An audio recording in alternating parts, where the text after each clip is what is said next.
नमस्कार दोस्तों, स्वागत है हमारे YouTube चैनल सत्यम साइंस क्लासेस में। तो आज की क्लास में हम लोग कुछ इम्पॉर्टेंट टर्म्स को डिफाइन करना सीखेंगे। जैसे कि सबसे पहला जो टर्म होगा आइसोटोप्स, जिसे हिंदी में हम कहते हैं समस्थानिक। सेकंड आइसोबार्स, जिसे हम बोलते हैं समभारिक। थर्ड होगा हमारा टॉपिक आइसोटोन्स, जिसे बोलते हैं सम न्यूट्रॉनिक्स। और फोर्थ जो और लास्ट टॉपिक है वो है आइसो इलेक्ट्रॉनिक्स, मतलब सम इलेक्ट्रॉनिक्स। इन चार टर्म्स को हम अच्छे से डिफाइन करना सीखेंगे, इसके एग्जांपल्स को समझेंगे, क्योंकि आपके कॉम्पिटिटिव एग्जाम्स में जैसे आपको दे देगा कि 1H ऐसे करेगा और कहेगा इसका समस्थानिक है और आपको चार ऑप्शन देगा, तो उसमें आप समस्थानिक का टर्म तो पहले आप सीखेंगे, तब तो जाकर के ऐसे क्वेश्चंस को आप सॉल्व करेंगे। तो आज के लेक्चर का जो मेन एम है वो इन चार टर्म्स को अच्छे से समझना है। तो आइए स्टार्ट करते हैं आइसोटोप्स से। आइसोटोप्स को हिंदी में बोला जाता है समस्थानिक। आइसोटोप्स को हिंदी में बोला जाता है समस्थानिक। कोई दिक्कत? देखिए, होता क्या है, समस्थानिक का मतलब ये होता है कि एक ही तत्व के ऐसे परमाणु जिनका परमाणु क्रमांक तो समान परंतु द्रव्यमान संख्या क्या होती है, भिन्न होती है। तो ऐसे तत्वों के परमाणुओं को हम आपस में समस्थानिक कहते हैं। एक बार फिर से, ऐसे तत्व के परमाणु जिनकी परमाणु क्रमांक तो समान लेकिन द्रव्यमान संख्या क्या होती है, भिन्न होती है। पिछले लेक्चर में मैंने बताया था कि जैसे यह कोई कार्बन है तो इसका ये 6 और यहाँ 12 लिखने का ये मतलब है कि यह इसका परमाणु क्रमांक है जिसे Z से रिप्रेजेंट करते हैं, और ये इसका द्रव्यमान संख्या है जिसे हम A से रिप्रेजेंट करते हैं।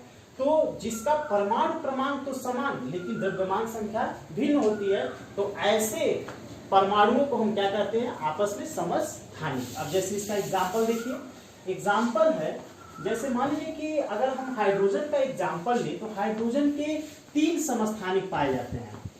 पहला पाया जाता है 1H, 2H, 1H1,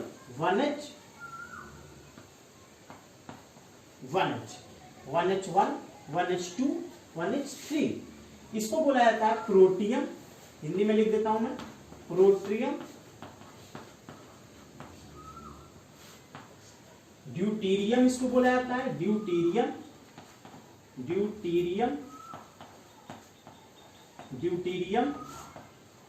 और इसको बोला जाता है ट्राइटियम।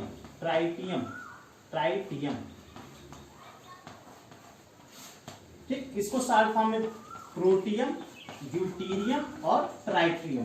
तो यहां पर आप देख सकते हैं कि इसके परमाणु क्रमांक क्या है, समान है, सब में 1 1 1, लेकिन द्रव्यमान संख्या क्या है, भिन्न है, 1 2 3। तो फिर ऐसे और ओवरऑल क्या है, यह एक ही एलिमेंट जिसका नाम है हाइड्रोजन, ये हाइड्रोजन के ही भिन्न भिन्न परमाणु हैं जिनके परमाणु क्रमांक समान है परंतु द्रव्यमान संख्या क्या है, भिन्न है। तो फिर ऐसे हम परमाणु को क्या कहते हैं, समस्थानिक। अब आइए हम लोग सेकेंड डिस्कस करते हैं, समभारिक। सेकेंड हमारा है समभारिक, जिसको इंग्लिश में हम बोलते हैं आइसोबार्स। समभारिक, देखिए समभारिक का मतलब ठीक समस्थानिक का उल्टा, मतलब कि इसमें भिन्न भिन्न तत्वों के ऐसे परमाणु जिनमें परमाणु संख्या जो है वो क्या होती है, वो तो समान, वो भिन्न भिन्न होती है, लेकिन द्रव्यमान संख्या क्या होती है, समान होती है। तो ऐसे को हम बोलते हैं समभारिक। समभारिक का मतलब परमाणु क्रमांक भिन्न भिन्न होता है लेकिन द्रव्यमान संख्या क्या होती है, समान होती है। जैसे इसका अगर हम एग्जाम्पल देखें तो आप मान लीजिए जैसे आर्गन का एग्जाम्पल ले लीजिए और क्या कैल्शियम का एग्जाम्पल ले लीजिए। तो आप बताइए आर्गन का परमाणु क्रमांक कितना होता है, 18 होता है। कैल्शियम का कितना होता है, 20। तो परमाणु क्रमांक क्या है, भिन्न भिन्न है, लेकिन द्रव्यमान संख्या सेम, इसका भी 40 और इसका भी 40। तो ऐसे हम परमाणुओं को बोलते हैं आइसोबार्स समभारिक। इतना क्लियर हुआ? ऐसे ही आप और भी एग्जांपल ले सकते हैं। जैसे मान लीजिए हमने कार्बन का लिया 6C12 और हमने ले लिया 6C13, तो यहाँ पे देखिए द्रव्यमान संख्या भिन्न है लेकिन परमाणु क्रमांक क्या है, समान है, तो इसको भी बोलेंगे हम आइसोबार्स। तो आइसोबार्स का मतलब ये होता है कि परमाणु क्रमांक भिन्न भिन्न हो लेकिन द्रव्यमान संख्या क्या हो, समान हो, तो ऐसे हम परमाणुओं को बोलेंगे समभारिक। ऐसी तरह से थर्ड हम लोग डिस्कस करते हैं आइसोटन्स। आइसोटन्स का ये बेसिक मतलब होता है कि ऐसे तत्वों के परमाणु नाभिक के बारे में आप अच्छे से जानते हैं कि परमाणु नाभिक में प्रोटॉन और क्या होता है, न्यूट्रॉन होता है, और परमाणु का समस्त द्रव्यमान उसके केंद्र में ही क्या होता है, निहित होता है या फिर उसी में होता है।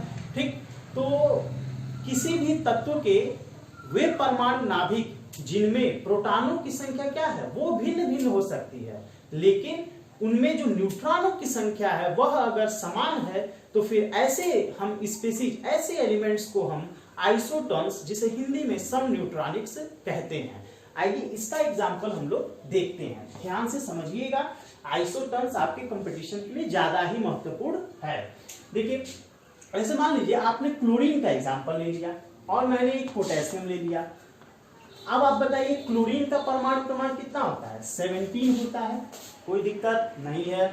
ठीक, पोटेशियम का कितना होता है, 19 होता है। ठीक है, इसका जो है ये 37 और इसका कितना होता है 39। क्या आपको मेरी बातें समझ में आ रही है? मैंने बोला कि क्लोरीन और पोटेशियम लिखा, इसका मैंने परमाणु क्रमांक लिख दिया, इसका मैंने भार लिख दिया। मैं बोल रहा हूं जिसमें न्यूट्रॉनों की संख्या समान हो। तो आप बताइए इसमें परमाणु क्रमांक इसका कितना है, 17 है, तो प्रोटॉन्स इसमें कितने हो जाएंगे, 17। लेकिन न्यूट्रॉन्स कैसे निकालते हैं, इसके द्रव्यमान संख्या में से प्रोटॉनों की संख्या को सब्ट्रैक्ट करने पे। तो आप बताइए 37 में से 17 जब सब्ट्रैक्ट होगा कितना आएगा, 20 आएगा। ठीक, अच्छा अब इसका मैं निकालता हूं, इसका देखिए परमाणु क्रमांक कितना हो जाएगा, 19 हो जाएगा। क्या आपको समझ में आ रहा है? प्रोटॉनों की संख्या कितनी हो जाएगी, 19 हो जाएगी। इतना क्लियर है? और आप खुद बताइए न्यूट्रॉन्स कितने होंगे, 39 में से 19 को सब्ट्रैक्ट करेंगे अर्थात 20। तो आप यहाँ पे देख सकते हैं कि यहाँ पे प्रोटॉनों की संख्या या क्या है, डिफरेंट है। जैसे यहाँ 17 और यहाँ क्या है, 19 है, लेकिन न्यूट्रॉनों की संख्या 20 और 20 यानी न्यूट्रॉनों की संख्या क्या है, समान है। तो फिर ऐसे हम एलिमेंट्स या फिर एटम को हम क्या बोलेंगे, सम न्यूट्रॉनिक, इंग्लिश में आइसोटॉन्स। और एक हमारा लास्ट है, इसको बोलते हैं आइसो इलेक्ट्रॉनिक। आइए इसको भी डिस्कस करते हैं।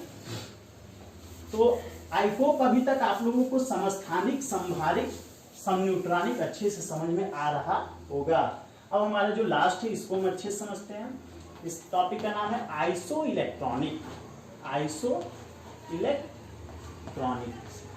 अगर आपको ब्लैक बोर्ड पे कोई दिक्कत हो रही है, कोई चीज लिखा हुआ नहीं समझ में आ रहा है, तो आप हमारे वॉइस पर ध्यान दीजिए, आप वहां से लिख सकते हैं। देखिए आइसो इलेक्ट्रॉनिक, आइसो इलेक्ट्रॉनिक्स मतलब देखिए आइसो कहीं पर भी आए तो आइसो का मतलब होता है समान, आइसो का मतलब समान, फिर यहाँ ये चेंज हो जाए।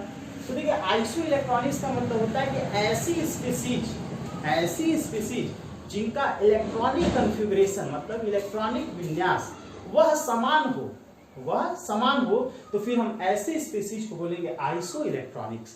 या फिर अगर आपको इजीली वे में बोलना है तो आप ये कह सकते हैं कि ऐसे स्पीशीज जिसमें इलेक्ट्रॉनों की संख्या क्या होती है, समान होती है, तो फिर हम इसे बोल देंगे आइसो इलेक्ट्रॉनिक्स। आइए इसका एग्जांपल हम देखते हैं। जैसे मान लीजिए O पे 2-, ठीक, यहीं पे मैंने लिख दिया F-, ठीक, Na+, और यहाँ पे मैंने लिखा Mg+2। अब आप खुद देखिए ऑक्सीजन का परमाणु क्रमांक 8, 2- मतलब मैंने बताया था निगेटिव मतलब उसका ऐड करना है, तो 8 में 2 ऐड करेंगे तो कितना आएगा, 10 इलेक्ट्रॉन। क्या आपको ये चीजें समझ में आ रही हैं? ठीक, फ्लोरीन का आप बताइए 9 और इसमें 1 ऐड करेंगे तो कितना आएगा, 10 इलेक्ट्रॉन। इतना क्लियर हुआ? इसका बताइए 11 परमाणु क्रमांक प्लस है, प्लस का मतलब सब्ट्रैक्ट करना है, तो 1 सब्ट्रैक्ट करेंगे तो कितना आएगा, 10 इलेक्ट्रॉन। और फिर इसी तरह से मैग्नीशियम का कितना होता है, 12। तो ये बताइए 12 में यहाँ प्लस है तो सब्ट्रैक्ट करना है, 2 सब्ट्रैक्ट करेंगे कितना आएगा, 10 इलेक्ट्रॉन। तो आप यहाँ देख पा रहे हैं कि डिफरेंट आयनिक स्पीशीज हैं, चार्ज स्पीशीज हैं, लेकिन इसमें जो इलेक्ट्रॉनों की संख्या है वह क्या है, समान है तो फिर हम ऐसे स्पेसीज को, मतलब ये पूरा स्पेसीज आपस में, ये पूरे स्पेसीज को हम क्या बोलेंगे, आइसो इलेक्ट्रॉनिक्स। तो एक बार फिर मैं शॉर्ट में बोल देता हूँ। सबसे पहला हमने आइसोटोप डिस्कस किया, इसका मतलब एक ही एलिमेंट के ऐसे परमाणु, एक ही तत्व के ऐसे परमाणु जिनके परमाणु क्रमांक समान परंतु द्रव्यमान संख्या भिन्न होती है, तो फिर इसी को हम बोलते हैं आइसोटोप्स। सेकेंड डिस्कस किया आइसोबार्स, इसमें हमने पढ़ा कि जिनका परमाणु क्रमांक क्या है, भिन्न भिन्न हो सकता है, लेकिन द्रव्यमान संख्या अगर समान हो तो फिर हम उसे बोलेंगे आइसोबार्स। थर्ड हमने डिस्कस किया आइसोटॉन्स। आइसोटॉन्स मतलब इसमें न्यूट्रॉनों की संख्या समान हो परंतु प्रोटॉनों की संख्या क्या हो, भिन्न भिन्न हो, तो इसको हम बोलेंगे आइसोटॉन्स। और लास्ट में जो हमने डिस्कस किया वो था आइसो इलेक्ट्रॉनिक्स। आइसो इलेक्ट्रॉनिक्स मतलब इलेक्ट्रॉनों की संख्या समान होनी चाहिए, तो फिर हम इसे बोलेंगे आइसो इलेक्ट्रॉनिक्स। आई होप ये 4 टर्म अब आपको अच्छे से समझ में आ गया होगा। इसको आप जो है अपने कॉपी पे लिख करके इसको अच्छे से लर्न करेंगे। अगर आपको इसमें कोई भी दिक्कत आ रही है तो आप हमें कमेंट के माध्यम से बता सकते हैं। धन्यवाद।